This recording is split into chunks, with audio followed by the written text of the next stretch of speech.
শ্রমিক সংকটে ঢিমে তালে চলছিল রাস্তা ঢালাইয়ের কাজ।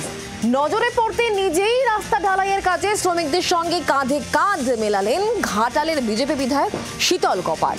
বিধায়কের ভূমিকায় প্রশংসায় পঞ্চমুখ এলাকাবাসী, যদিও বিজেপি বিধায়ককে কটাক্ষ করেছে তৃণমূল। পরনে হলুদ জামা, মাথায় গামছা, ধামা নিয়ে বালি সিমেন্ট বইছেন। ঘাটালের বিজেপি বিধায়ককে এই ভূমিকায় দেখে হতবাক সকলে। তা হঠাৎ মাথায় করে বালি সিমেন্ট বইছেন কেন বিধায়ক?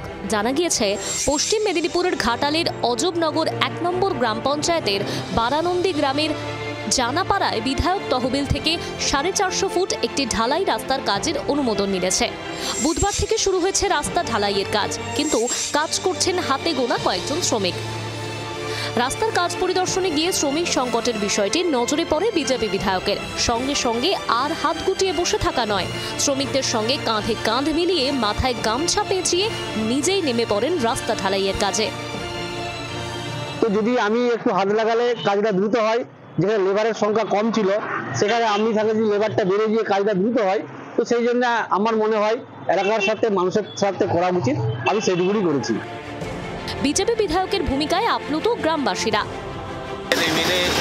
শীতল কপাট, তাকে খুব ধন্যবাদ জানাই আমাদের রাস্তাটি করে দেওয়ার জন্য। তিনি নিজে মাথায় করে মান হয়ে আমাদের এই কাজটি করে দিচ্ছে, অসংখ্য ধন্যবাদ। মাননীয় এমএলএ সাহেব শীতল কপাটকে অসংখ্য ধন্যবাদ। বহুদিনের প্রতীক্ষার পরে আমরা এই রাস্তাটা পেরেছি, অনেক ধন্যবাদ। শীতল কপাট দীর্ঘজীবী হোক, ভবিষ্যতে আরও উন্নয়নমূলক কাজ করুক। তবে বিজেপি বিধায়ককে কটাক্ষ করেছে তৃণমূল।